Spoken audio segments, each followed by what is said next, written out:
इस उद्घाटन समारोह में उपस्थित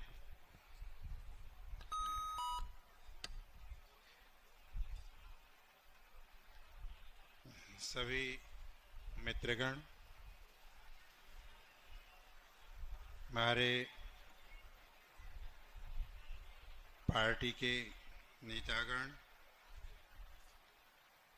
और भारत लगाए विभिन्न मुल्कों से आए हमारे मित्र Noor Rahim bin Nasir, youth leader, Malaysia Democratic Action Party, Syed Hussain Wahid, president Yuva party, doctor Sunilam, समाजवादी चिंतक और बहुत बड़े भारत के समाजवादी आंदोलन से जुड़े एक महान व्यक्तित्व, Rick Torrell, Spanish Socialist Workers Party international coordinator, और Ismail Shaim, MP leader, New Azerbaijan Party, Udit Raj ji लगायत हमारे समाजवादी पार्टी के प्रवक्ता मनीष सिंह जी और नेपाल के विभिन्न पार्टी के मित्रगण जो आए और अभी हैं, और कुछ साथी लोग, कुछ मित्र लोग चले गए हैं। आप सबों को मैं अपनी ओर से और पार्टी की ओर से बहुत बहुत धन्यवाद देना चाहता हूँ। आप लोगों की उपस्थिति और इस समारोह को संबोधन करने से हम यहाँ का समाजवादियों का, शोषित और उत्पीड़ित जनताओं का, यहाँ के क्रांतिकारियों का, परिवर्तनकारी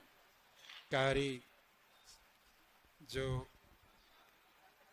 शक्ति है उनका काफी बड़ा प्रेरणा और ऊर्जा मिली है। आप लोगों को बहुत बहुत धन्यवाद। हमारा समाज, हमारे यहाँ यूरोपियन सोसाइटी से थोड़ा फर्क है। यूरोप में समाजवाद की व्याख्या क्लास के आधार पे हुई, वर्ग के आधार पे हुई, लेकिन हमारे समाज में और भारत की समाज वैसा ही वैसा है। यहाँ सिर्फ वर्ग ही नहीं, वर्ण भी है, और वर्ण में उच्च और नीच जात जातियां काफी हैं। हमारे समाज नेपाल में भी जाति के आधार पर caste based discrimination, ethnic based discrimination, gender based discrimination and exploitation, मधेशियों के ऊपर एक्सप्लॉइटेशन, आदिवासी जनजाति, एथनिक एंड इंडिजिनियस पीपल्स के ऊपर भी एक्सप्लॉइटेशन, और जो इकोनॉमिकली बैकवर्ड सोसाइटी है, काफी पॉवर्टी में है, इन सबों का शोषण और उत्पीड़न से भरा हुआ यह समाज। जब तक हम जो शोषित वर्ग है, जो उत्पीड़ित वर्ग है, जो दलित हैं, थारू हैं, मुस्लिम हैं, आदिवासी जनजाति हैं, मधेसी हैं, हिमाल के शेरपा हैं, पश्चिम के गुरुंग मगर हैं, पूर्व और पश्चिम के थारू हैं, कई तरह के और माइनॉरिटी ग्रुप्स भी हैं जो काफी युगों से जो मार्जिनलाइज्ड है, जो socially, politically, economically highly marginalised और एक्सप्लॉइटेड लोग हैं। इनकी अगर जनसंख्या जोड़ी जाए देश की जनसंख्या का, तो करीब करीब 2/3 से अधिक है। जिस देश में 2/3 से अधिक मेजॉरिटी जो मार्जिनलाइज्ड हो, एक्सप्लॉइटेड हो, एक्सक्लूजन और मार्जिनलाइजेशन में पड़ा हुआ हो, वह देश तरक्की नहीं कर सकता। और दुनिया को देखना नहीं है, सिर्फ नेपाल में देखें, प्रकृति ने यहां सब कुछ दिया है। संसार का सबसे बड़ी दूसरी जल शक्ति यहां, जल स्रोत यहां है। टूरिज्म की बहुत बड़ी संभावनाएं हैं। दुनिया की में से बेहतरीन उर्वरक भूमि यहां है। यहां काफी मात्रा में विकास की संभावनाएं हैं जो बहुत कम मुल्कों में है। लेकिन फिर भी नेपाल आज दुनिया में सबसे दरिद्र मुल्कों में एक गिना जाता है। Nepal list and landlocked under developed country, list developed country, among the list developed country. क्यों? क्योंकि सब कुछ होते हुए यहां अगर एग्रीकल्चर को हम डेवलप करें तो नेपाल अन्न का प्रोडक्ट का, एग्रो प्रोडक्ट का एक्सपोर्टर कंट्री बन जाएगा। एक जमाने में था भी। अगर हम यहां हाइड्रो को विकास करें तो नेपाल वर्ल्ड का समृद्ध मुल्क बन सकता है। अगर हम यहां टूरिज्म का विकास करें तो नेपाल के लोगों को विदेश में जाकर के, चाहे गल्फ में हो चाहे अन्य मुल्कों में जाने की जरूरत नहीं पड़ेगी। बाहर के लोगों को भी हम यहां रोजगारी दे सकते हैं, इतनी संभावना है। लेकिन फिर भी हम दरिद्र क्यों हैं? इसलिए हैं कि यहां मधेसी शोषित और उपेक्षित है। यहां जनजातियां शोषित और उपेक्षित है, विभेद में पड़ा हुआ। यहां दलित के ऊपर अमानवीय व्यवहार आज भी है। यहां महिलाओं का अधिकार सुनिश्चित नहीं है, वहां भी भेदभाव है। आज किसानों के साथ बहुत बड़ी ज्यादती है। मजदूर भी आज पीछे जा रहे हैं। यहां कोई जीने का सहारा, संभावना भी बहुत मुश्किल हो गई है। केवल मुट्ठी भर 10-12% लोग, कुछ ही लोग जो शासक वर्ग या शासक जाति के लोग हैं, केवल वही मोटे होते जा रहे हैं। वो भी विकास करके नहीं, भ्रष्टाचार, कमीशन तंत्र और लूट तंत्र के माध्यम से। जनता समाजवादी पार्टी का मुद्दा है कि ये लूट तंत्र को समाप्त करो, भ्रष्ट तंत्र को समाप्त करो और लोकतंत्र को समावेशी लोकतंत्र यानी इंक्लूसिव डेमोक्रेसी की ओर लेके चलना है। और इसके साथ साथ जो पिछड़े हैं, दबे कुचले हैं, उन्हें भी अवसर में, अधिकार में, उन्हें अवसर और अधिकारों में उन्हें विशेष व्यवस्था की जाए ताकि वो तबका शिक्षा में आगे बढ़े, रोजगारी प्राप्त करे, आर्थिक रूप से समृद्धि की ओर चले, तभी मुल्क का विकास हो सकता है। जब तक हम यहाँ कृषि, उद्योग, जल स्रोत जैसे प्राकृतिक स्रोतों का हम जब तक विकास नहीं करेंगे तो मुल्क तो दरिद्र की दरिद्र ही रहेगी। आज संसार में सबसे ज्यादा वैदेशिक ऋण लेने वाला देश में नेपाल गिना जाता है। इतना आर्थिक रूप से कमजोर मुल्क, तो तरक्की कैसे होगी? तो इसलिए हमारी जो लड़ाई हुई भी, आपको वर्षों से लड़ रहे हैं, जिस लड़ाई की वजह से नेपाल में लोकतंत्र की बहाली हुई, राजशाही का खात्मा हुआ और लोकतंत्र की स्थापना हुई, संघीय लोक गणतंत्र की स्थापना हुई। आज कुछ हद तक समावेशिता है, लेकिन ये भी इतनी कमजोर है कि इसे शासक वर्ग,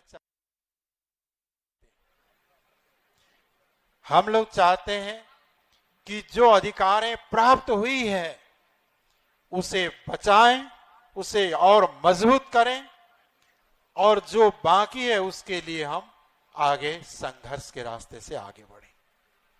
हमारा संघर्ष विभेद और समानता को खत्म करने के लिए, हमारा संघर्ष जो लोग बहिष्करण में पड़े हुए हैं, जो मार्जिनलाइजेशन में पड़े हुए हैं, एक्सक्लूजन में पड़े हुए हैं, उन समाज को स्थापित कर उन्हें अधिकार संपन्न बनाना और उन्हें शासन प्रशासन देश के नीति निर्माण में उनकी भागीदारी को सुनिश्चित कराने की हमारी संघर्ष यह निरंतर जारी रहे।